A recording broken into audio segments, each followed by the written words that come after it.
Hi, in this video we will learn about the atomic structures. Atoms consist of protons and neutrons in the nucleus, surrounded by electrons that reside in orbitals. Orbitals are classified according to the 4 quantum numbers that represent any one particular orbital's energy, shape, orientation, and the spin of the occupying electron. As we shall see in the second section, electrons fill up orbitals in a systematic fashion, following the rules of the Aufbau principle. Fundamentals of the atom. An atom consists of a nucleus of protons and neutrons surrounded by electrons. Each of the elements in the periodic table is classified according to its atomic number, which is the number of protons in that element's nucleus. Protons have a charge of +1, electrons have a charge of -1, and neutrons have no charge.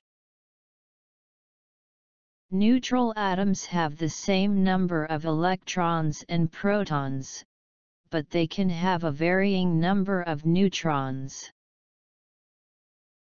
Within each of an element, atoms with different numbers of neutrons are isotopes of that element. Isotopes typically exhibit similar chemical behavior to each other. Electrons have such little mass that they exhibit properties of both particles and waves, in. We further know from Heisenberg's uncertainty principle that it is impossible to know the precise location of an electron. Despite this limitation, there are regions around the atom where the electron has a high probability of being found. Such regions are referred to as atomic orbitals. Atomic orbitals and quantum numbers. The relation of a particular electron to the nucleus can be described through a series of 4 numbers, called the quantum numbers. The first 3 of these numbers describe the energy, principal quantum number, shape, angular momentum quantum number, and orientation of the orbital. Magnetic quantum number.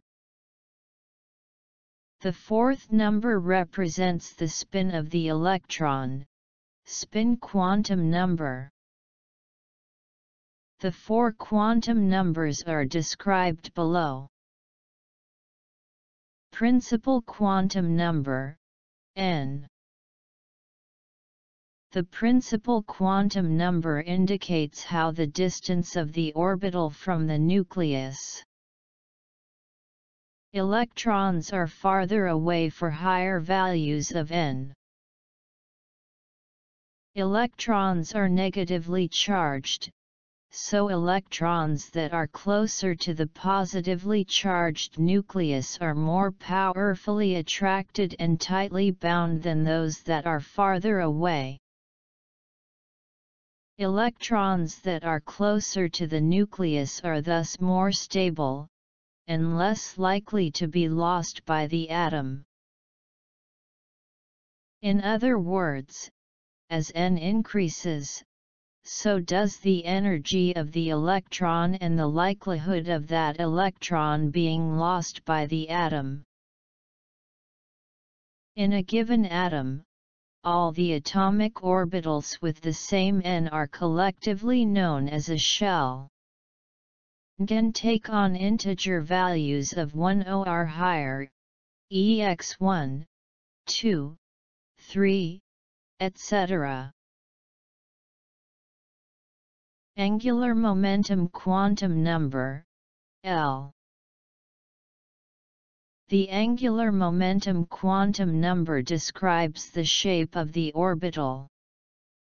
The angular momentum number, or subshell, can be represented either by a number, any integer from 0 up to n1, or by a letter, S, P, D, F, G, and then up the alphabet, with 0 corresponding to S, 1 TOP, 2 TOD, and so on. For example, when n equals 1 I can only equal 0, meaning that shell n equals 1 has only n orbital, L equals 0.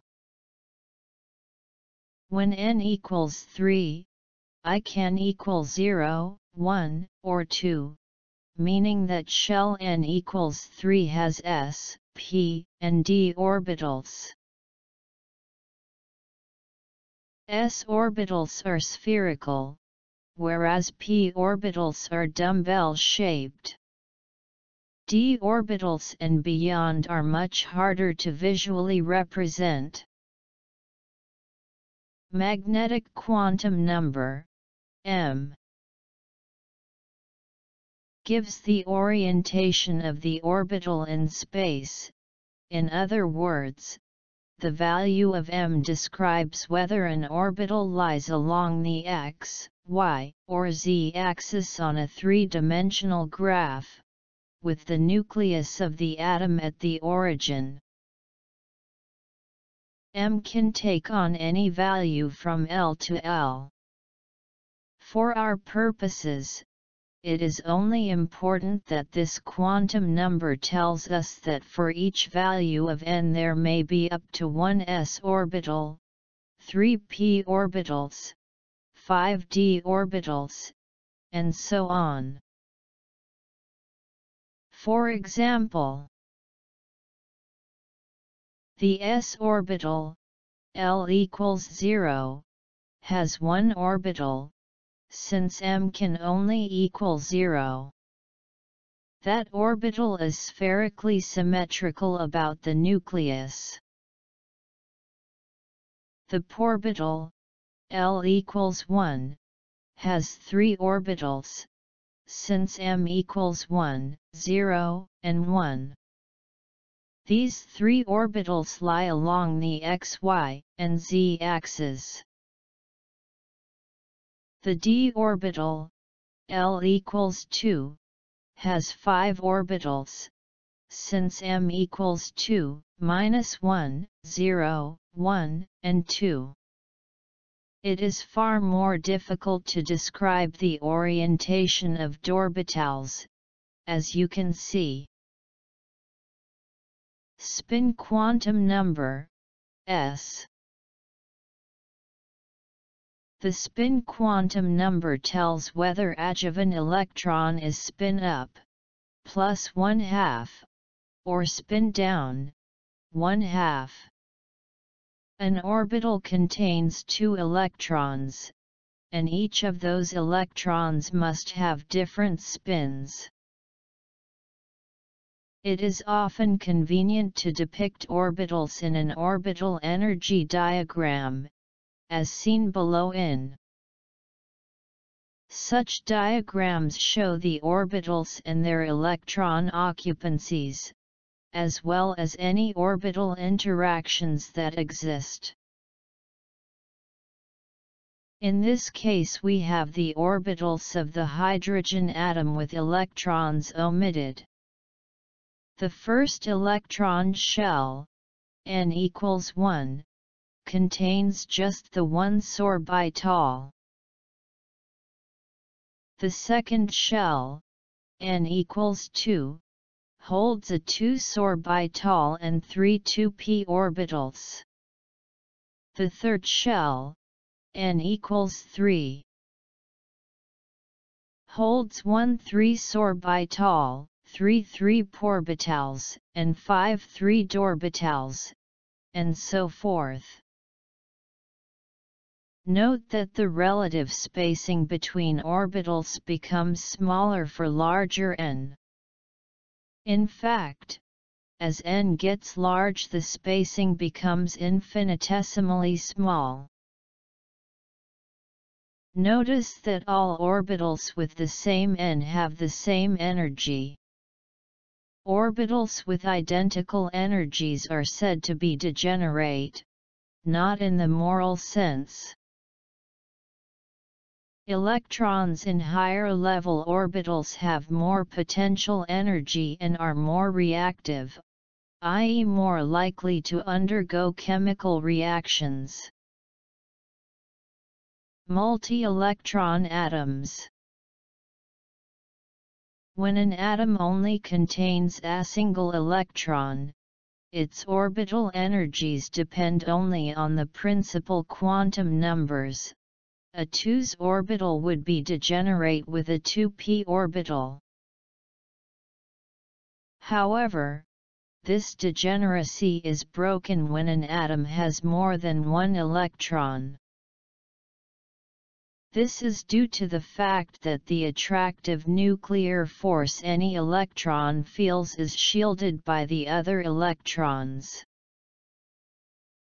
S orbitals tend to be closer to the nucleus than p orbitals and don't get as much shielding, and hence become lower in energy.